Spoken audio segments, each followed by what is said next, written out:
Welcome to the White House. It is truly inspiring to see everyone gather here together, united in support of this remarkable initiative and community. As I stand here and observe the audience, I recognize the vital importance of each one of you to this mission, to our future generations. In particular, I would like to thank the cabinet secretaries, Congress members, scholarship donors, and various organizations for their unending advocacy. A special thank you to my husband for his enduring commitment to fostering the future. The President has prioritized America's foster care children, and shortly he will sign our Fostering the Future Executive Order. Too many people from foster care community end up homeless, in danger on America's streets. It was 2021 when I developed the idea to establish an impactful platform with an important mission to provide individuals from the foster care community the ability to secure an entry-level job position and, in turn, financial independence. Fostering the Future, a Be Best initiative, provides individuals from the foster care community with technology-based scholarships to attend colleges and universities throughout America. Fostering the Future sets these individuals on their career paths, but more significantly, it equips each scholarship recipient with a fundamental foundation of knowledge that will endure throughout their lifetimes. Permanency for those who embody the fleeting. I applaud the American universities that have joined my mission, institutions like Vanderbilt University, University of Miami, and Villanova University.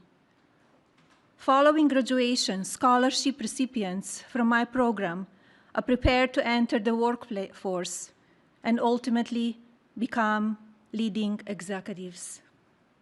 Predictably, they will manage thousands of employees and generate significant value for American communities through job creation, access to healthcare, food security, and other societal benefits. This executive order, Fostering the Future for American Children and Families, gives me tremendous pride. It is both empathetic and strategic. It will certainly be impactful. It aims to establish a comprehensive network connecting federal departments and agencies, private sector's businesses, higher learning institutions, and charitable organizations. This will create new educational and employment opportunities countrywide. Our faith-based organizations will continue playing a vital and consequential role. My hope, of course, is that this level of coordinated collaboration will sustain. But today, I call on leadership from these various organizations, including the private sector, to join my effort, rise above the ease of inaction. I predict this small spark today will ignite a profound and lasting nationwide movement. Our united resolve will foster a thriving future filled with compassion and innovation. Together, we will illuminate the pathway for today's foster children to become tomorrow's builders. And tomorrow's builders will foster the future of America's legacy. Thank you.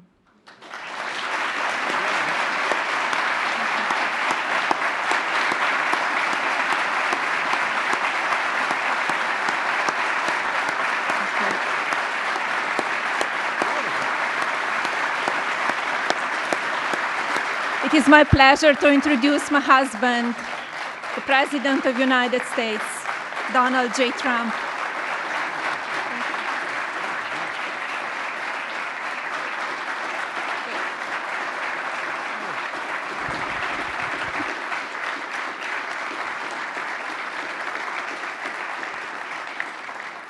I think it's very good, especially for someone that speaks 5 languages at least. I think that's pretty amazing. I couldn't do it. I couldn't do it.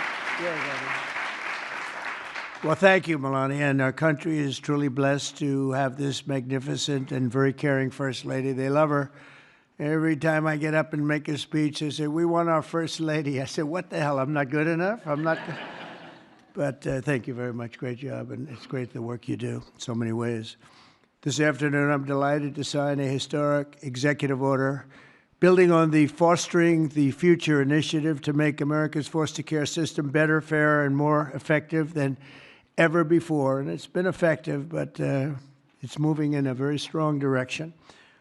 All of this has been made possible by Melania's incredible devotion to America's youth.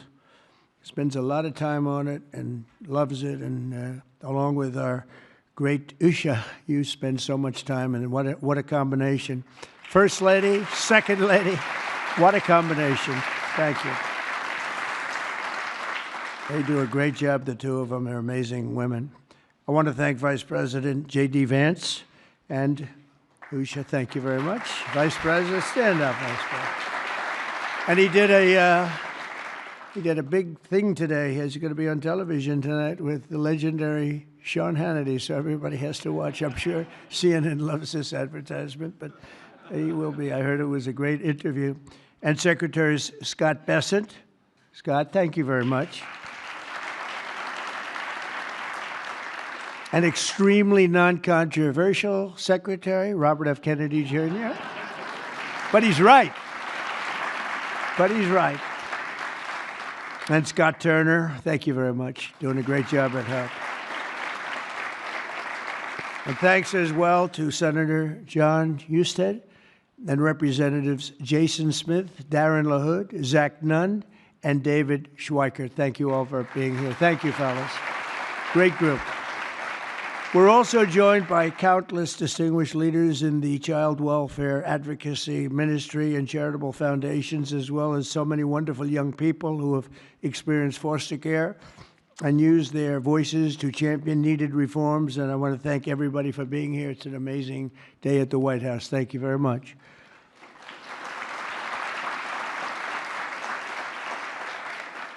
And right behind me, by the way, in about 2 years from now, we'll use a much bigger room because we had to turn away a lot of people.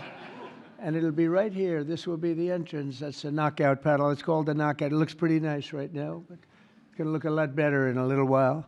And we're going to go from this room into a room that seats a few more people, and it's going to be beautiful. But I just noticed I happen to be standing here, Peter, and I thought I might as well get you a shot right now, a nice, beautiful shot at the future entrance to something that's really become very popular, the ballroom. They've wanted it for 150 years, and they're getting it, and they're getting the best. It'll be the best anywhere in the world. Each year, more than 15,000 young people age out of the foster care system, and unfortunately, too many struggle to become self-sufficient. The order I will sign in a few moments will provide vital new resources to help young people transition out of the foster care system and live a very happy and a very successful life, very, very successful. With this order, I'm directing the heads of the key federal departments and agencies to establish a Fostering the Future program in coordination with our wonderful First Lady's office. They're coordinating, and they've already been coordinating for quite some time, and I think I hear it's going really well. You're going to have some, when she gets involved in things, it works, I can tell you that. Under this major new initiative, great American companies and institutions will be signing a pledge to invest in teaching, training, and mentoring America's youth who are transitioning out of the foster care system. This will help provide jobs, education, and personal development opportunities to fantastic young people who truly need and deserve them, and they're going to get them. A terrific example of the impact these programs can have is Eric Alvarez from Omaha, Nebraska, who is with us today. Where's Eric? Where is he? Stand up. Good-looking guy. Good-looking guy. Eric and his siblings were placed in foster care for a year when he was 9. He entered the child welfare system again when he was 15, and today he credits a mentoring and mentorship and work experience program for foster youth with helping him to finish high school and start his adult life. And he did really well in high school, by the way, really a great student. But he starts life on the right foot, right? Wouldn't you say? I mean, I think you better say yes, otherwise I'm in big trouble. Otherwise, I'm all by myself up here, Eric. That would be... I hear you're doing incredibly. Now, after graduating from the University of Nebraska and interning for Congressman Don Bacon, Eric is pursuing a master's degree at the George Washington University, and he is a cadet in the Air Force ROTC who will be commissioned as an officer upon graduation. And Eric, I just want to say, great job. You've really been outstanding, and I think that's probably why you were chosen out of so many people. You've done a fantastic job. Congratulations.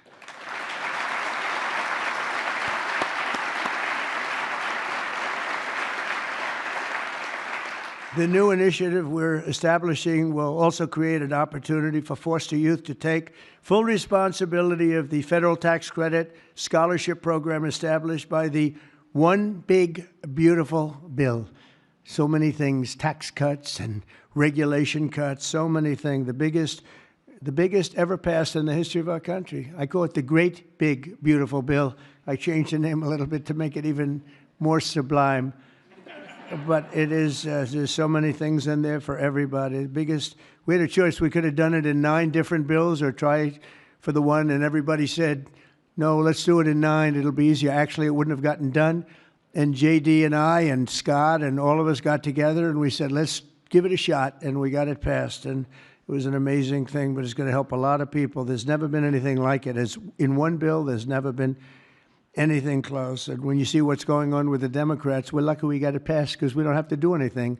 All we have to do is implement it now, and we'll be implementing it all over the place. If you think about it, no tax on tips, right? No tax on Social Security, all of the different things, no tax on overtime. You get deductions if you buy a car. You take an interest rate deduction, an interest deduction against your income tax. It's never happened. Nothing like this has really ever been approved to this extent. And so it is one great, big, beautiful bill. But using the tax credit will expand occupational training, education, and financial literacy programs for the foster youth and make it possible for more of them to attend the school of their choice. Choice is a great word for a lot of reasons, but it's a great thing with education. And we'll also create the new Fostering the Future online platform to help young people find the access and really get great housing, very, very important and beautiful housing, health care, and other resources available to foster youth and those transitioning out of foster care. And we think it's going to happen with many, many people, many more than you have right now. Under the Trump administration, we believe that every American child deserves a safe and loving home, and we're determined to support the amazing families who help make that happen. And we have some of those families in the room today, and I just want to thank you all for being in the White House. There is no place like this, and we want to thank you very much for being here. Great families. Thank you very much. Faith-based, thank you.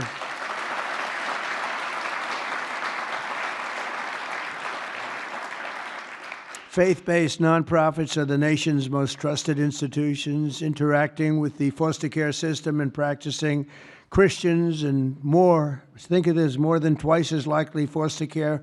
They'll adopt the general population. They adopt to it so easily. When they get out, they adopt to it just like it's becomes second nature. It's amazing.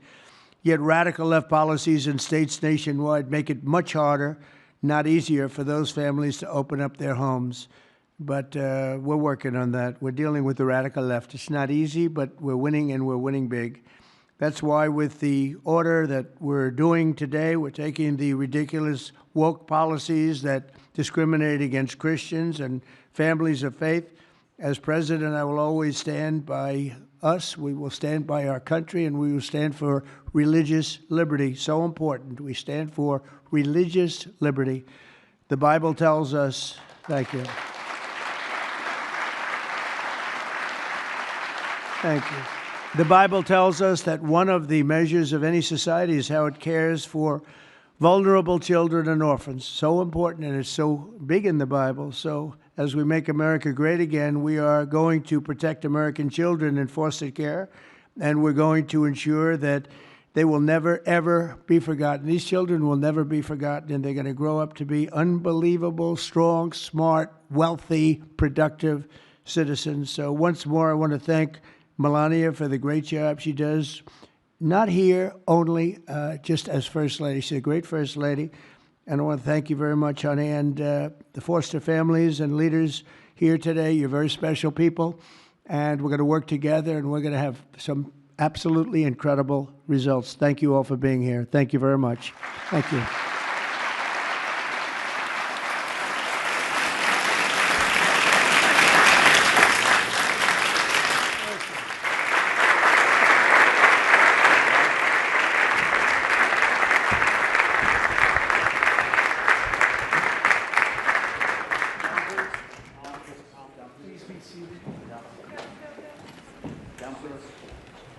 Are you ready, everybody?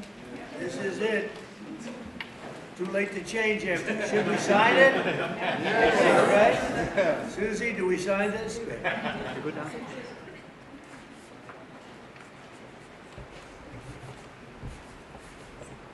going to ask the First Lady to sign yours. On your side, right? Okay.